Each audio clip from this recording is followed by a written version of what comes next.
Нема повлекување на препораката за старт на преговорите со Европската унија ако се пролонгираат изборите, но таа ќе остане условена, а земјава веќе ги трпи последиците. Порача европратеникот Ричард Ховит пред да се збогува со функцијата известуваш за Македонија во Европскиот парламент. Датумот за одржување на изборите е одлука на македонските политичари, а Брисел очекува успешни избори и ни една партија нема да има оправдување доколку се обиде да ги одложи изборите, вели Ховит. My answer is that those consequences already exist.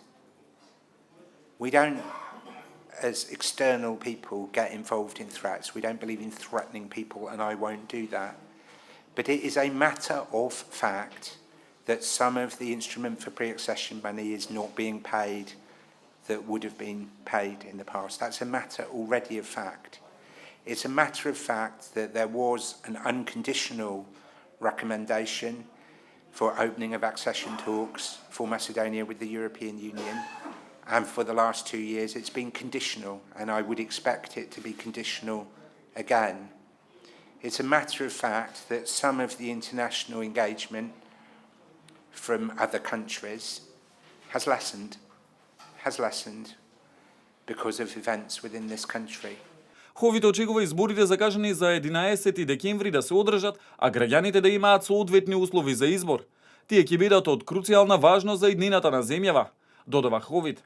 На негово место, како известуваш за Македонија, ангажманот го доби словенецот Иво Вајгал, кој беше еден од преговарачите во прашенскиот процес. И Вајгал минатата недела порача дека Европската унија очекува фер и демократски избори, како изборен резултат прифатен од сите. The elections on 11th of December, it will be the fulfillment of the obligation taken with the Persian agreement concerning the reforms.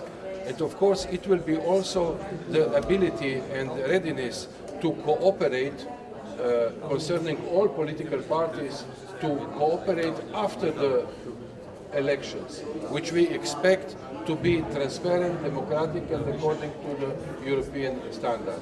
Евроатлантскиот пат на земјава зависи од организацијата и одржувањето на кредибилни избори е пораката директно од Брисел. Сите политички сили во земјата треба да се фокусираат на обезбедување кредибилност на изборниот процес, со спречување на заплашување на гласачите, со одвојување на државните и партиските активности, обезбедување на балансирано медиумско известување и со помош да се финализира избирачкиот список, порача портпаролката на Европската комисија Маја Коцијанчич.